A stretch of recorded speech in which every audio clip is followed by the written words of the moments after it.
Good evening. Tonight, I'll guide you into a peaceful sleep with the gentle crackling of a fireplace and a bedtime story told by me. I hope you drift off with ease and warmth. Story 1. The Inn of Forgotten Guests. In the high hills where the road turned from cobbled stone to moss-covered dirt, an old inn stood nestled between evergreen trees and thick, silent fog. It was not marked on any map, and no signs pointed the way. Yet, somehow, weary travelers always seemed to find it when they needed rest the most. The inn's name was carved into a weathered wooden sign that hung by one rusted chain, the Lantern Hearth. It swayed gently in the mountain wind, its paint faded, its corners softened by time. Inside, the air was warm, heavy with the scent of burning pine wood and something sweet, perhaps cinnamon or baked apples. The walls, made of thick timber beams, seemed to hum with quiet memories. A large hearth burned softly at the far end of the room, its flames dancing lazily, casting golden light on the dusty furniture. No one truly remembered when the inn had last been open. Yet on cold nights, when snow swept across the ridges and the wind howled like old songs, the front door would creak open, and a guest would step inside, confused, tired, but always welcomed.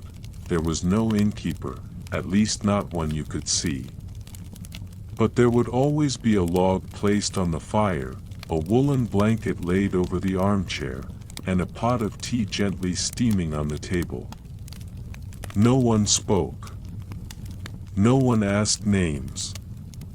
Time moved slower there, like molasses in winter. Some guests claimed they heard soft footsteps upstairs at night, or the sound of laughter from the old dining room even when they sat alone. Others swore they found notes written in neat handwriting beside their beds in the morning. Little things, you're safe here. Or the world can wait. People came to the inn when they had lost something, direction, love, memory, themselves. And somehow, by morning, they left with something new, not answers, perhaps, but peace. And always, when they turned back for one last glance, the inn was gone, lost in the mist, as if it had never been there at all. Story 2. The Twilight Line. There once was a quiet railway line that wound through meadows and sleepy villages, fields of golden grain, and shadowy woods. The train that rode the track was old, its paint faded, its engine soft-spoken. It was not in a hurry, and neither were its passengers. The conductor's name was Samuel. He had worked the Twilight Line for nearly 50 years. People said he had a face carved from gentle time, lined, kind, and always smiling behind his soft blue cap. The train didn't run on any schedule. It came when the sky turned lavender and the sun kissed the edge of the hills. That's when Samuel would ring the bell, not loud, just enough for those who listened. The passengers were curious folk. Some carried books with worn covers. Others brought nothing at all. They boarded with quiet hearts, sat by the wide windows, and watched the world slip by like a slow dream. Children waved from farm fences. Deer lifted their heads in the forest. A woman in a red shawl hung her laundry with a rhythm that matched the sway of the train. Samuel didn't check tickets. He didn't announce stops. But he knew where everyone needed to get off, even if they didn't. Sometimes, people fell asleep. When they woke, they were at a place they didn't remember asking for, but always somewhere that felt like home, and always, when the journey ended and the passenger stepped into the soft dusk, They felt a little lighter, as if the train had carried not just their bodies, but their burdens. Now the train rests in a field of tall grass.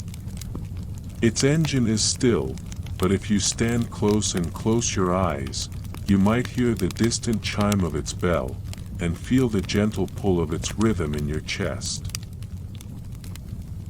Story 3. The garden beyond the wall, at the edge of an old village, hidden behind a crumbling stone wall, there was a garden few remembered and fewer still had seen. It had no path leading to it, and no gate. The vines covered the wall like an ancient secret, green and thick, whispering softly when the wind passed.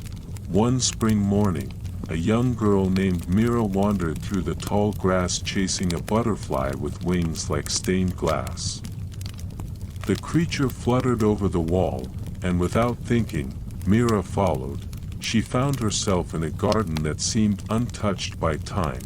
The air smelled of lavender and rain. Wildflowers swayed in lazy clusters. A broken fountain gurgled in the center, still fed by an unseen spring. Trees with silver bark and dark, heavy leaves created dappled shade where bees moved sleepily from bloom to bloom. But what Mira noticed most was the quiet, not the silence of emptiness, but the hush of life that didn't need to speak. She sat on an old stone bench, its surface warm from the sun. She closed her eyes, and in that moment, she could almost hear stories growing in the soil, memories of children playing, old lovers meeting, dreams that had taken root. Every day after, Mira returned.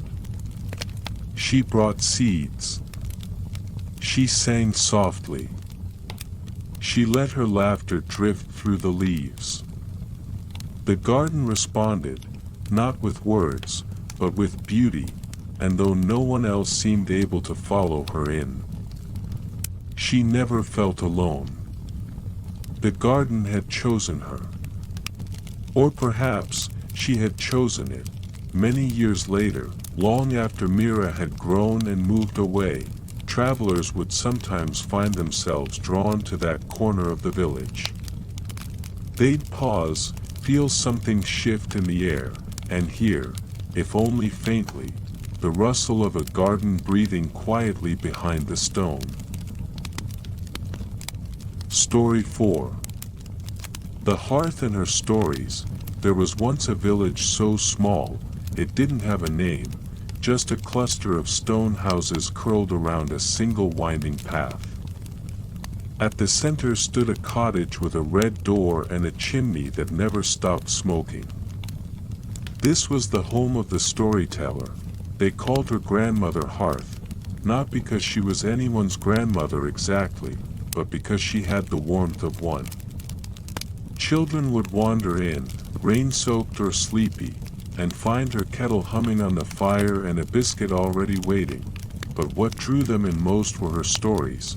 Each evening, just as the sky turned plum-colored and the fire crackled a little louder, Grandmother Hearth would begin to speak. Tonight, she'd say, I'll tell you of the fox who ran backward to remember where he'd hidden the stars. Or, tonight, you'll hear about the girl who painted doors into other worlds, and the one door she couldn't close. No one knew where her stories came from. Some said she was a witch. Others said the fire whispered tales to her, and she simply passed them along. But everyone believed that if you listened closely enough, one of the stories might be about you. People came from other towns just to sit by her fire. They brought bread, tea, coins, though she never asked. Some said their dreams changed after visiting. Others left behind burdens they couldn't explain. One winter, the storyteller grew quiet.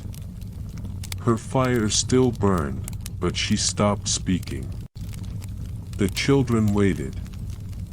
The villagers worried. Then, one snowy night, The hearth blazed brighter than ever before, and instead of her voice, a new one filled the room.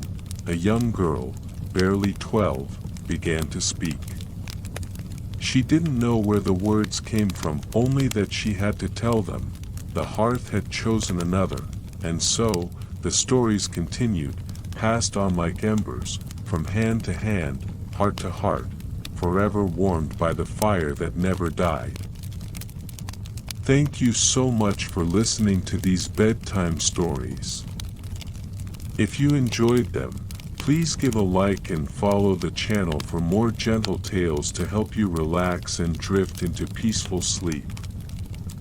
Wishing you sweet dreams and a calm, restful night. Good night.